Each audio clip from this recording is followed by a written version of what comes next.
These are the creators and cast members of Sliders who invented the modern multiverse concept 25 years before Marvel made it mainstream. And they watched helplessly as network interference destroyed their groundbreaking vision. This is the story of television's most tragic missed opportunity, and how it pioneered concepts that now dominate entertainment. When Sliders premiered on March 22, 1995, it introduced audiences to something that seemed impossibly ambitious for a modestly budgeted Fox series. Four travelers sliding between parallel Earths through Einstein-Rosen-Podolsky bridges, interdimensional wormholes, with each world presenting a different what-if scenario. Think Quantum Leap, but across dimensions instead of time. What if the United States had lost the Cold War? What if penicillin was never discovered? What if Elvis Presley had become president? The premise was pure science fiction gold, inspired by physicist Michio Kaku's book Hyperspace, and the pilot episode proved it, drawing over 14 million viewers who had never seen anything quite like it. The brainchild of Tracy Tormé, son of legendary jazz singer Mel Tormé, and already a proven television writer who had crafted The Big Goodbye for Star Trek: The Next Generation, the only Star Trek episode to win a Peabody Award, and producer Robert K. Weiss, Sliders wasn't just another sci-fi show. It was a storytelling engine with unlimited potential, capable of exploring any concept, any alternate history, any speculative future. John Rhys-Davies would later reflect, "The premise is the best premise I think I've ever known for a television series. You can go anywhere in the world and it's worth fighting for." The original cast embodied this boundless possibility perfectly. Jerry O'Connell brought youthful enthusiasm to Quinn Mallory, the brilliant college student whose basement experiment accidentally opened the first portal. Sabrina Lloyd grounded the group as Wade Wells, the computer store clerk whose technical skills proved crucial. John Rhys-Davies commanded the screen as Professor Maximilian Arturo, bringing gravitas and intellectual weight to every episode. Clea Van Derricks provided both comic relief and emotional depth as Rembrandt Crying Man Brown, the soul singer whose failed comeback tour took an unexpected detour through infinite realities. For its first 2 seasons filmed in Vancouver with Tracy Tormé at the creative helm, Sliders delivered on its revolutionary promise. Episodes like The Weaker Sex, which explored a world where women held traditional positions of power, or Eggheads, where intellectuals were treated like modern celebrities, used the parallel world concept to examine social issues with intelligence and nuance. The show found its rhythm as the strategic companion piece to The X-Files and Fox's Friday night sci-fi block, maintaining steady ratings of 8 to 9 million viewers. Not spectacular by Fox standards, but solid enough to earn renewals. But networks, particularly in the 1990s, had little patience for nuanced storytelling when explosions and action sequences tested better with focus groups. Fox's interference began almost immediately, but the real destruction started with Season 3. Production moved from Vancouver to Los Angeles, costs skyrocketed, and new executives took control. David Peckinpah, nephew of director Sam Peckinpah, became the new executive producer with a mandate to make the show more action-oriented and less cerebral. Tracy Tormé watched his carefully crafted vision crumble. Fox did not want anything intellectual or political, and they didn't want satire, he later recalled.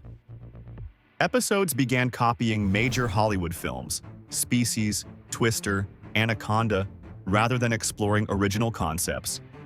The thoughtful alternate history stories that had defined the show's identity were replaced with generic action sequences and increasingly outlandish scenarios. Tormé became so embarrassed by the 3rd season that he publicly distanced himself from episodes bearing his name. The behind-the-scenes politics turned toxic. John Rhys-Davies, never one to stay quiet about declining script quality, allegedly insulted the wife of network executive Peter Roth at a Fox party early in the show's run.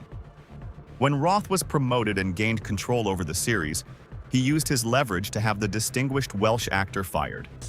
The dismissal was handled with shocking unprofessionalism.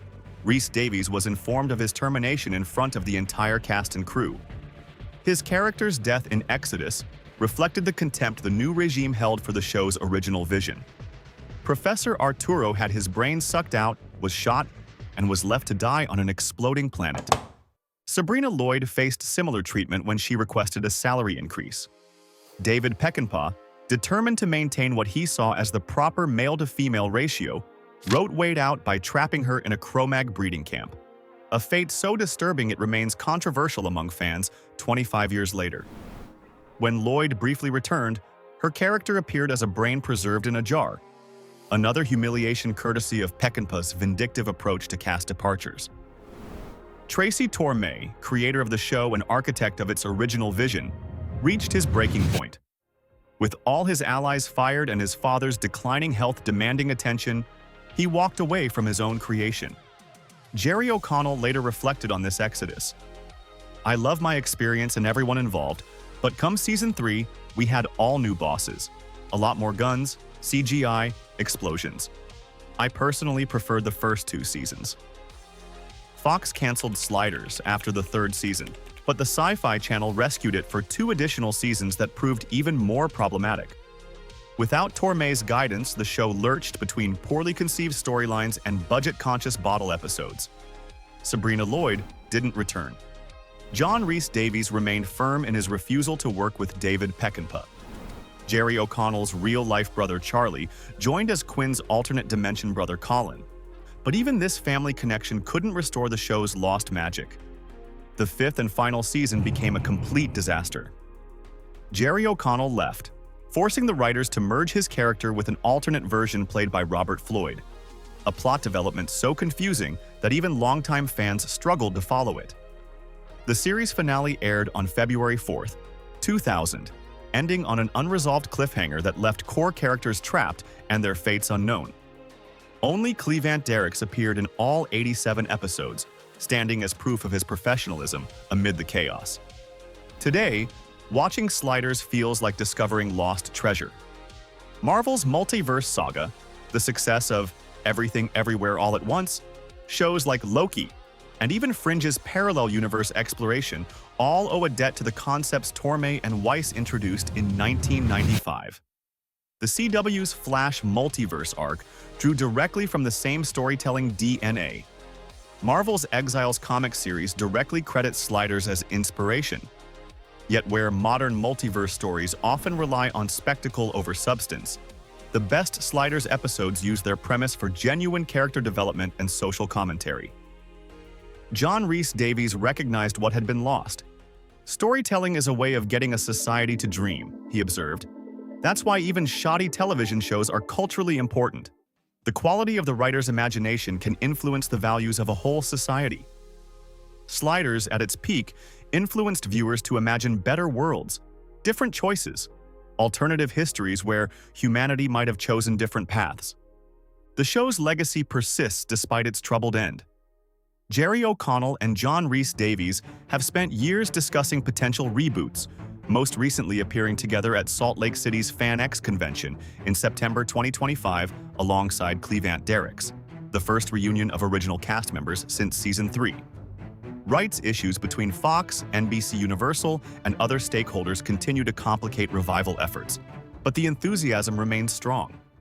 Tragically, any reboot will proceed without Tracy Tormé, who died on January 4th, 2024, from complications of diabetes at age 64. The man who helped Gene Roddenberry establish Star Trek's holodeck and who created television's first true multiverse series never saw his creation receive the recognition it deserved. Sliders invented the multiverse 25 years before it became mainstream entertainment's dominant concept. It proved that science fiction television could be intelligent, thought-provoking, and emotionally engaging while exploring unlimited possibilities. That Fox's interference destroyed this potential makes it one of television's greatest tragedies. A show that could have been their Star Trek, reduced to a cautionary tale about corporate short-sightedness. The sliding doors of possibility remain open, waiting for someone with Tracy Tormé's vision to step through.